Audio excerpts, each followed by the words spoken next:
I've always known my wife was cheating on me but never confronted her because she put in more effort out of guilt. Now she's shaming her cheating friend and I told her to look in a mirror. My 29M wife, 29F, has been having an affair for 2 years, and I have been aware of it pretty much the whole time. We've been together for 7 years, married for 5, and we don't have kids. I have been working from home since COVID hit, and for the last 3+ years, she has been a secretary in a large office building. Now, I'm not going to pretend like we had the perfect marriage 2 years ago and that I can't believe she would do this. I was totally complacent in my life and really wasn't putting much effort into our relationship at all. That doesn't excuse what she did, and she had her own issues with intimacy and communication that led us to where we were then.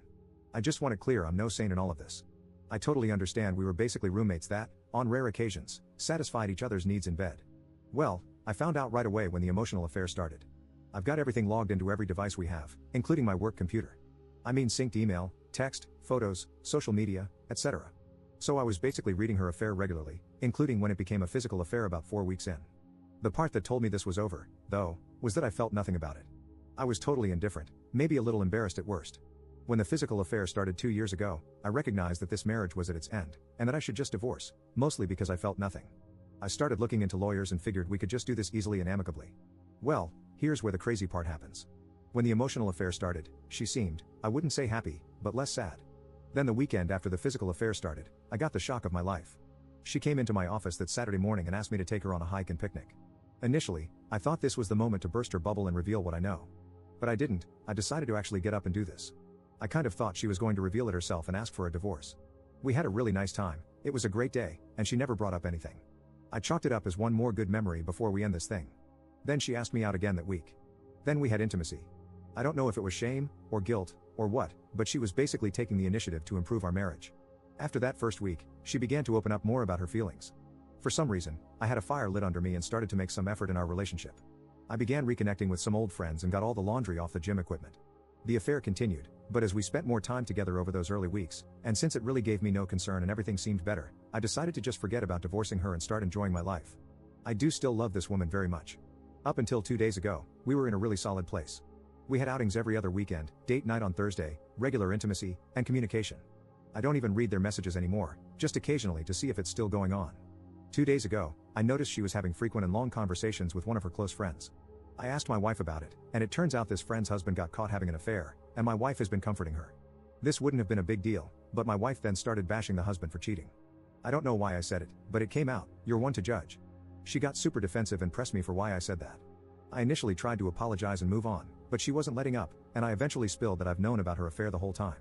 She tried to play dumb, which annoyed me, so I started citing specifics. She then got really mad at me, started crying, accusing me of not caring about her. I got pissed and started yelling at her because I'm not the one having an affair. It got heated, and we went to separate rooms and slept it off. Yesterday morning, she got up extra early and went to work before I got up. I tuned back into their messages, and she had broken up with her affair partner. He was messaging her constantly on every app, and she just kept blocking him. She came home early yesterday. I went to talk to her, and she stopped me, looked at me, and asked, how could I let this go on?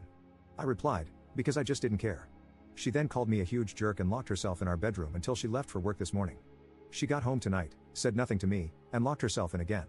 I can't even imagine in what bizarro world I could possibly be the jerk in this situation. Is there a perspective out there where I am? If so, please share it with me because in my mind, there isn't. Update 1. First off, I appreciate everyone's comments on the original post, except those of you who just get on and throw insults. You need therapy more than anyone on this whole sub. Anyway, the conversations I'm going to share below were in no way linear. We jumped around in topics, talking about this, which led to that, only to come back to this, reveal that, and so on. So, I'm going to just try and put it all together as coherently as possible. Like I said in a comment on the other post, my wife finally came out at around 12:30 a.m. Friday and joined me on the couch in my office. She curled up next to me and just cried for a solid 15 to 20 minutes, and we were just silent otherwise. When she was ready, we began talking until we were worn out. We picked that up again last night, which was also taxing. We finally finished up, for now, this morning. This includes long spells of crying, hysterical bonding, and a phone call to the affair partner while I listened. He was aware. The start of the affair was pretty cliché. Flirty small talk makes her feel good, escalates, becomes messaging and sharing personal details, and eventually leads to kissing. Probably don't need to explain the rest of the escalation from there. We talked a lot about what got her to that point. She remembers it seemed like nothing she did could get my attention. I agreed with this completely. I also stated, though, that I don't remember too many attempts. She acknowledged that she wasn't very forthcoming in those days, always hinting at what she wanted and not just outright saying it. There wasn't any one moment, she said, that broke the camel's back, just a collection of times. When the affair partner came into the picture, the validation was intoxicating, especially in contrast to years of neglect. However, she said she felt a ton of guilt and shame. She was in the same spot I was when it started, assuming we would just divorce as we were largely just roommates at that point. The hike and picnic were supposed to be the last bit of assurance that our marriage was over. She did not expect me to agree to go or for it to be such a pleasant time. From that point, we started reconnecting, and she made the decision to make the effort as long as I kept making the effort. She opened up more, and I was responding. That got us to where we've been the last 2 years. As to why she didn't end it with the affair partner once I was back, she admitted she was just being selfish, kept telling herself she would but didn't actually want to. I was planning dates, listening, and back to initiating intimacy often. He doted on her and validated her. She had the best of everything. Eventually, she just convinced herself that what I didn't know didn't hurt me. This makes her feel stupid now, knowing I knew the whole time. We talked about my surveillance, and she said she is having trouble getting over this and feels betrayed. I didn't give her any excuses.